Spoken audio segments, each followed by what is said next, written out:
A man getting bit by an alligator and he screams. Okay, quiet. Hey, quiet. Shoot out towards me. Ow! No, not an owl. A real scream of pain.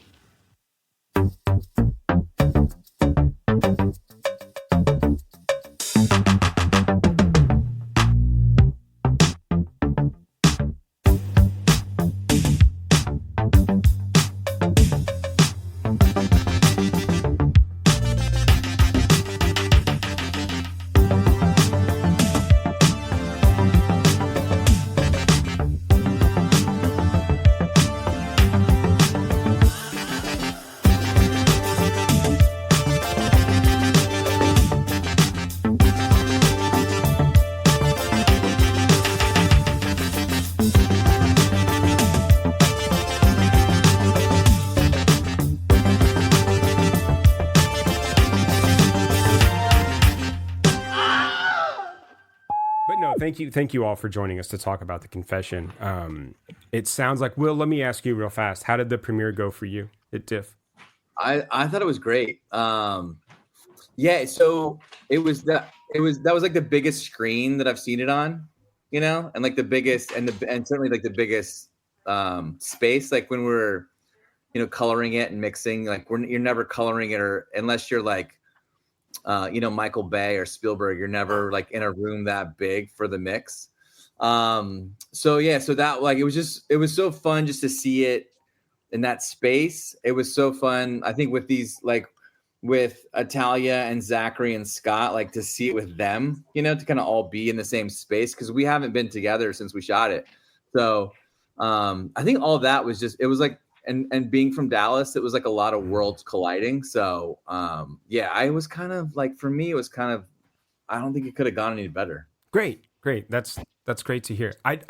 So I want to go ahead and jump into the film, and I want to ask how this project came about, specifically in terms of utilizing the Pied Piper story to get at things like socioeconomic strife and struggles with faith of all different kinds, and parenthood and generational trauma, etc. Wow. Okay. So yeah. So the Pied Piper, I think that was just like an idea that I liked.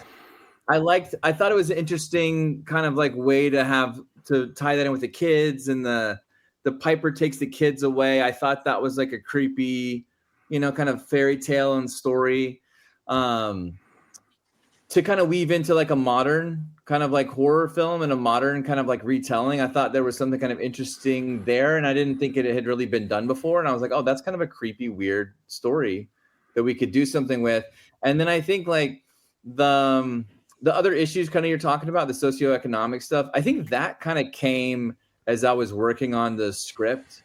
Like I did, like I think I talk about maybe in the director's statement or somewhere, but everyone in the story has been abandoned in some way, you know. Italia's character has been abandoned, Scott's character. I have to take you guys downstairs. I'm sorry, my computer's about to die. No problem. And I think, but like those ideas, like kind of like you're talking about, like I didn't set out at the beginning to say, I'm going to write a story where every character has been abandoned. You know, like those are the things that you sort of find in the process. And then a lot of writing, I feel like, is sort of like making these tangential kind of connections between characters, between themes, between different elements. And so I think that's kind of when those kind of, you know, kind of like you're talking about, the deeper kind of ideas and themes kind of emerge sort of just like through the process and like revising the story. Yeah, great. I want to also ask the cast members, Zachary, Italia, and Scott, was this a kind of, was this film something that asked you to bring particular aspects of yourselves to the roles? Or was it kind of the opposite? Were these roles sort of, I think, far away from your own lived experiences? Well, I think that my role, I mean, I kind of play kind of in a way a possessed character, so I don't think I exactly identify as a lot of my traits as very possessed. I hope not. But I think it made me need to think of like some new traits to bring to the table, such as maybe I mean, I don't think I'm normally very creepy, so maybe trying to be maybe a little bit more ominous, but also very childlike. Like as some things are said in the movie, I don't think I'm supposed to spoil anything. Yeah. Yeah, we'll be careful with spoilers.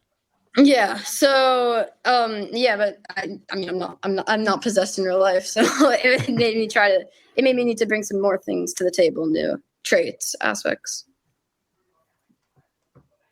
I think for me, it was just kind of a version of myself in if that stuff were to happen to me. I definitely brought. I have a 5-year-old, so I, reacted to a lot of the maternal dilemmas that she Naomi experiences in the film, and then especially sort of the resistance to the religion of it all. I feel like I grew up raised Roman Catholic, but I had a lot of questions, and I think that I just was able to ground everything in sort of my own reactions to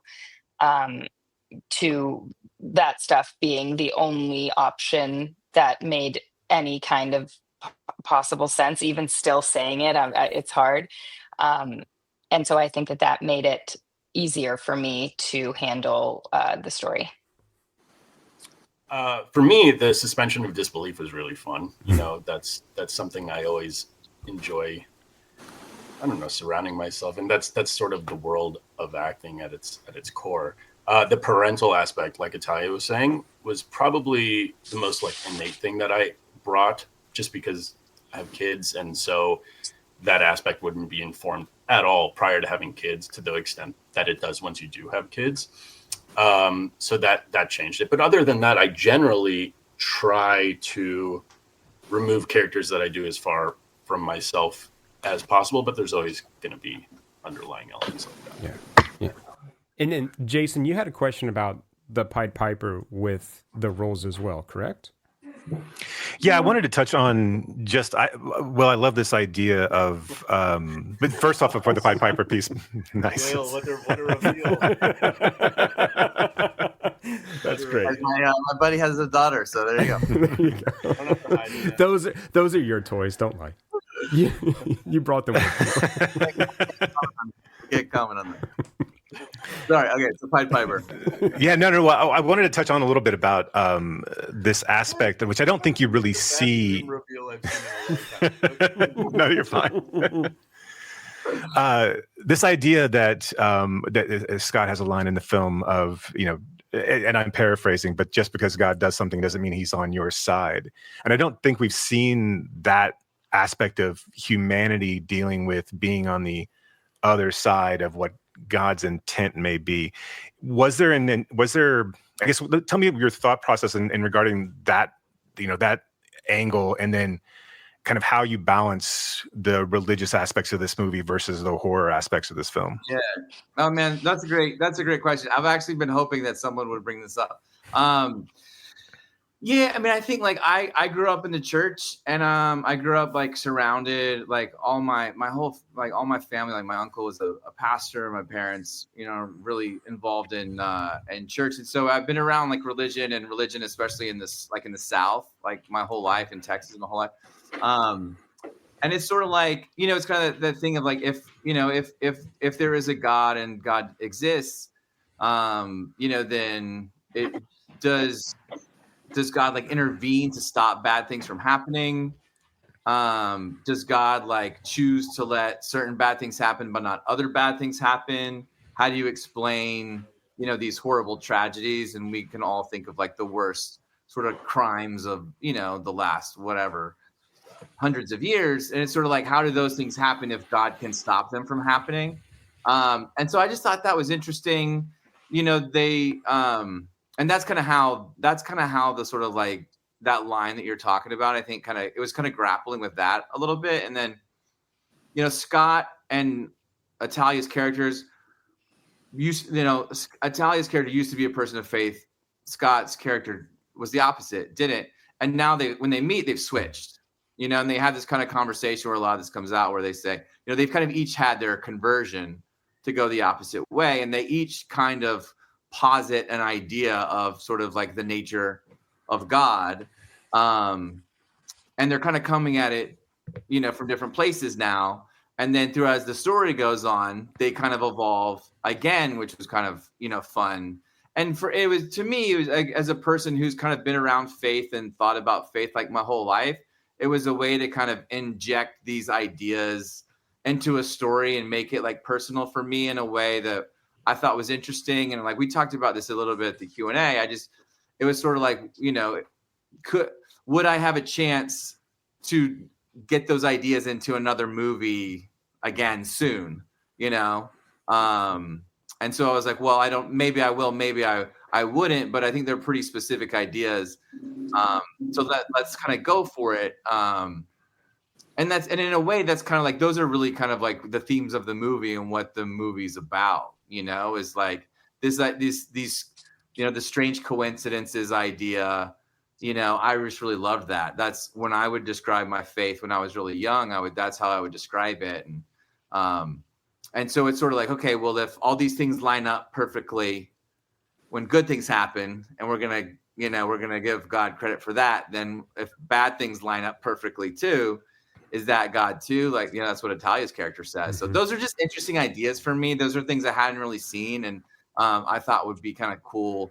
Like, just kind of like cool to kind of fertilize the story with, for lack of a better kind of way to put it. Right. You hear the Noah story from Noah's perspective all the time, right? You don't hear it from the people on the ground that had to deal with the flood on the other side of it, right? Yeah, the people who are like drowning. Yeah. Right. Well, and I mean, this is something that I think appreciate about the film, was that it does raise questions of faith. It does raise questions of spirituality, but not necessarily about religiosity. So that aspect is never kind of hitting us over the head. It's not necessarily telling us how we should or how we shouldn't behave, but rather raising questions, right? Provoking thought, right? To kind of, I think, examine our own faith. And when I say faith, I don't even necessarily mean just religious faith, but I think faith in anything, faith in institutions, right? We see Italia's character, right, not really have faith in the detective that shows up at the door.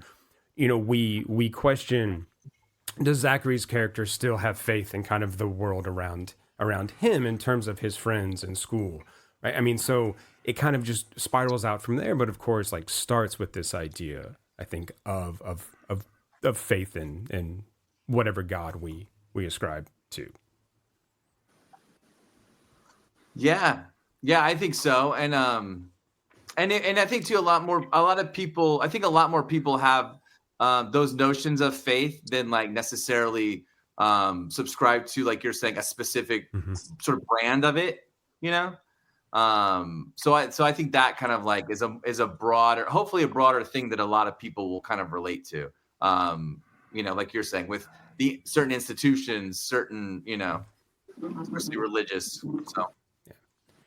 So something else, and I think this is a question for all of you. Something else that this film makes me think about or brings up is questions about responsibility, about what we owe to each other, or even how we should look after one another. So how do you guys see this film as being kind of in conversation with our current lived reality? I think Scott should take that one. No, well, okay. In my character's instance, so he's old high school friends with Naomi. So what responsibility does he have to come through and help her? And then after it's revealed what, the intensity of what he's helping her with, does he still have to continue? And it's funny, Italia and I sort of butted heads on set about what we thought our relationships were going to be.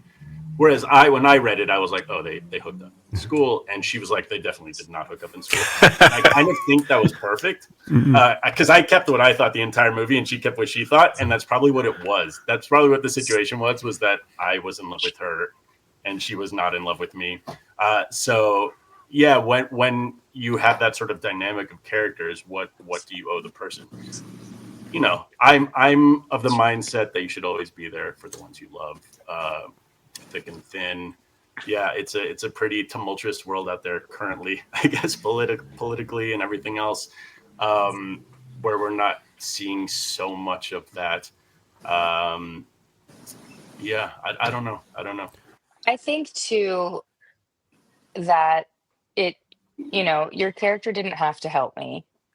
Harling didn't have to help. I think it also is sort of a reflection on not needing to believe the same thing to do what's right, which I think is kind of polarized right now in our current climate. Yeah, that wasn't even necessarily a political question. It was just, I mean, I think this is something that I think about just a lot going through kind of every day is what do I need to consider about my actions and how they might affect someone else, even if that's just in line at the grocery store, right? Or even if that's just driving to work, right? To not kind of like lose my mind and yell at someone in traffic, right? How do we kind of, I think, take care with one another? And I think that's something that this film, touches on with how, Italia, like you said, how these other characters don't have to be there to help Dylan and Naomi, right? But they do, right? Harlan doesn't have to drive through the night to get there to come in and scare the entity in the house, right? But they do, and I think that, and even the daughter of I cannot remember I can't remember the character's name now. Cobb, was it? Cobb. Royce Yes, Cobb, right, yeah. Even she comes to lend, support to try to remove a curse, and I think so. I think this film really does touch on how community matters, right? Even if it's just a tangential community. I think too, it's more about being open-minded to everybody's perspective, because at the beginning, Grayson is helping bring her in, answer logical questions, because that's sort of the road that Naomi is traveling down. And once that is kind of exhausted in a dead end, then she opens her mind a little bit more to his way of thinking, because there's really no other choice for her in that time. And I think that Llewellyn's character, even though she does come back to try and break that curse, I don't think it's for Naomi. I think that's for her and her family and her dad and what she was doing. But it was, it was the fact that everybody was open and nobody was like, you're insane, I'm not listening to you, that they were able to figure out what was going on. And I think if we were able to do that more in real life, instead of, saying, this is what I believe and this is where I stand, and I'm not moving, then if everybody had a little bit more malleability in not just what they believe, like, believe what you believe and have conviction there, but still be able to appreciate what other people do. And, the more open you are to try and understanding their perspective, the more, developed you're going to be as a human. I think it's all, in the real world and in the film, it's all fueled by empathy, different levels of empathy. And I think as you get a little older, you just sort of accumulate more empathy, more ammunition of empathy, and you're able to apply it more because you've been hurt by different things. So you feel for people in different ways that you may not have when you're younger. And if you're young and you have that level of empathy, I think that's actually pretty special.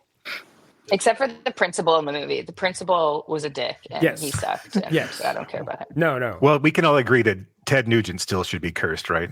We're still on that page? I don't know.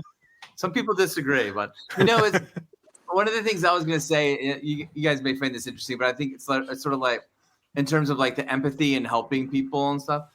When we originally wrote this, or when we wrote the script, when I wrote the script, before when we went into production, Harling's character, the guy who shows up at the house to help, at the end, he talked more even about sort of being open, and he talked more about like it's sort of like I think it's the Buddhist story about like we're all feeling different parts of the same elephant. I describe it this way, you describe it this way, but we're all feeling like he had more of that in him, and he sort of talked about it more and kind of talked about it sort of like just a more kind of like universal idea.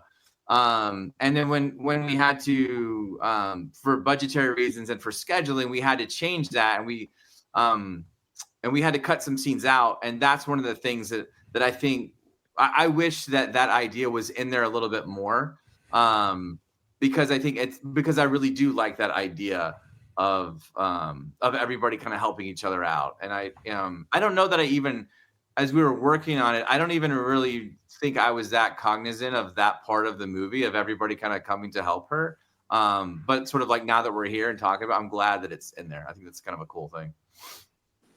That's the great thing about this, is that we can all take something, I think, different away from it, right? Or different aspects of the film kind of shine through for different viewers. Yeah. Scott, I know you've worked with Will before, but how, Italia and Zachary, how did you guys come to meet Will and come to this film? Well, I kidnapped his child and told him if he didn't give me the role, I wouldn't return them. Seems fair. Yeah, Well, it's yeah. effective at least. And then she told Zach to do the same thing, and Zach did it. It got really weird. 2 kids, 2 roles. This just happened. It's happened again. yeah. I mean, I auditioned for the role, but yeah. I auditioned. No kidnapping required. No kidnapping. I was sent the script and was asked to read it for interest, and I did, and I thought it was interesting. And then I watched Brotherhood by Will and was like, I want to be in business with this man. He knows how to tell a story.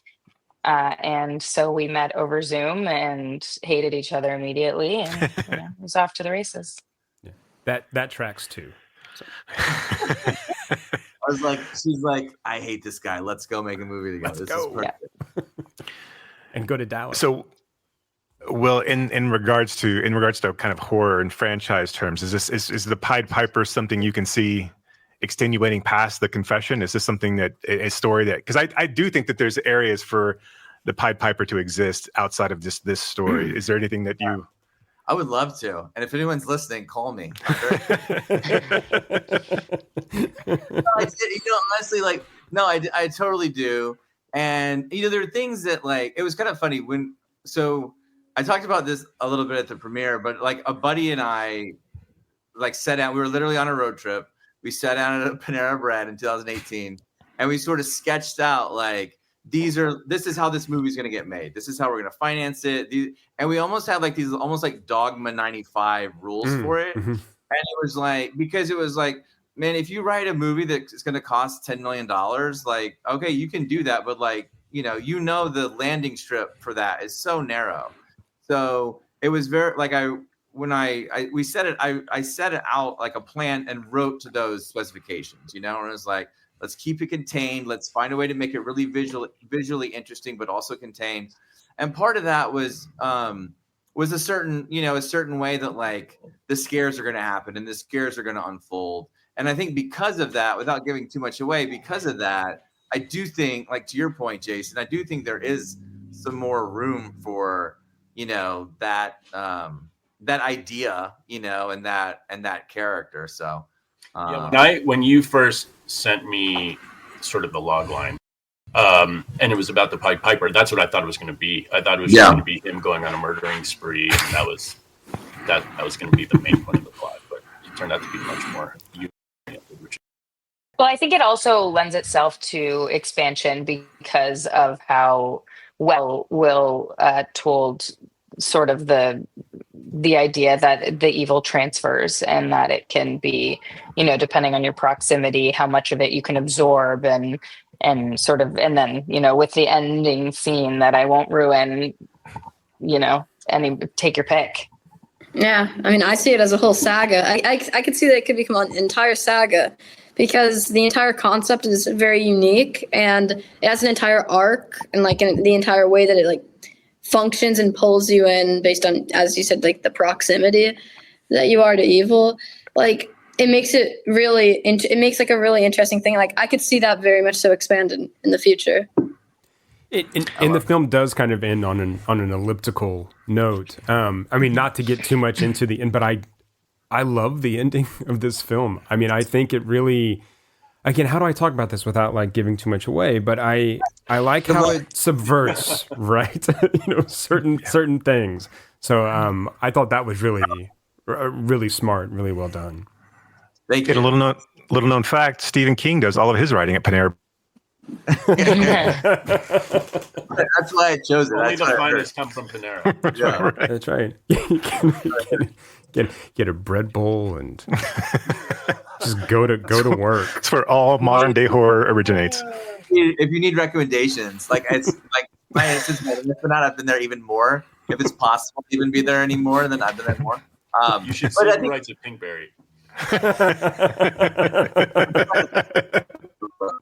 But I think with the ending, like, well, you're always trying to kind of subvert expectations, like, and I feel like I have a good friend of mine who's a writer, and we always talk about like like you're trying to come up with like the happiest sad ending or like the saddest happy ending, like you're just trying to like give people something that's satisfying, but like not in a way that they expect it, come in a different way. So with this, it was something that I got excited about because I felt like I think this will be if we're able to line it up and pull it off, because you have to line it up first. But if we can do that, I think it'll be satisfying for people, and I don't think they'll see it coming.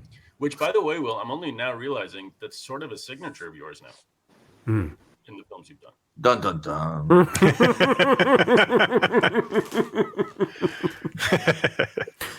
There you go. So what's next, Will? What's next for the confession? We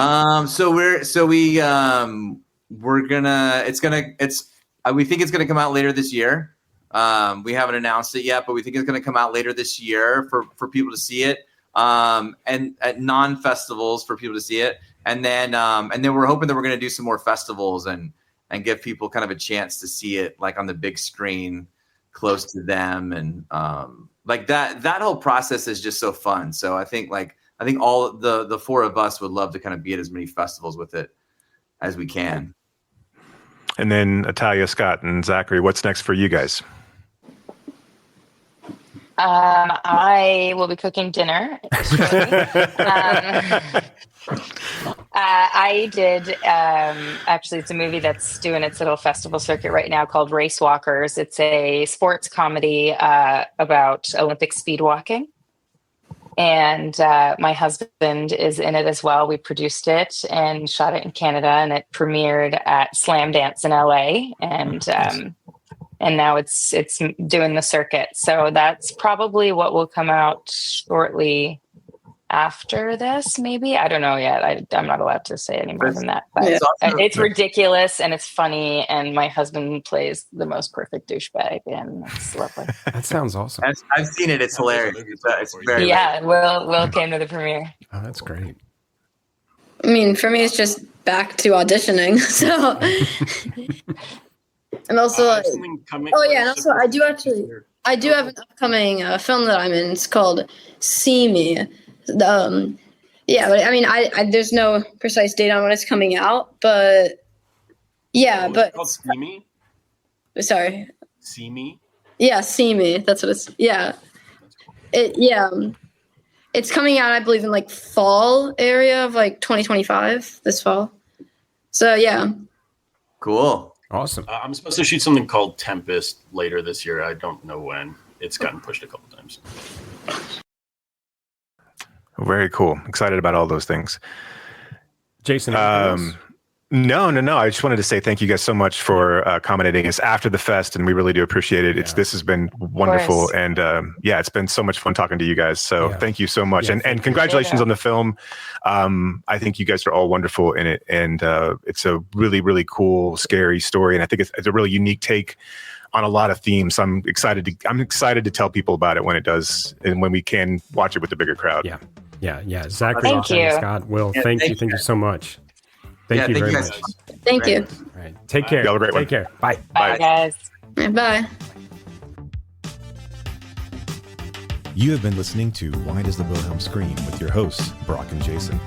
If you like today's episode, do us a favor and rate, review, and subscribe in whatever application you use to consume podcasts these days. You can reach us by visiting whydoesthewilhelmscream.com. If you are in the DFW area, we would love to see you at a Fort Worth Film Club event. You can learn more about those and find a full schedule at fortworthfilmclub.com. And you can learn about my foundation and how we are trying to foster the next generation of film lovers at realhousefoundation.org. That's REEL housefoundation.org. Till next time,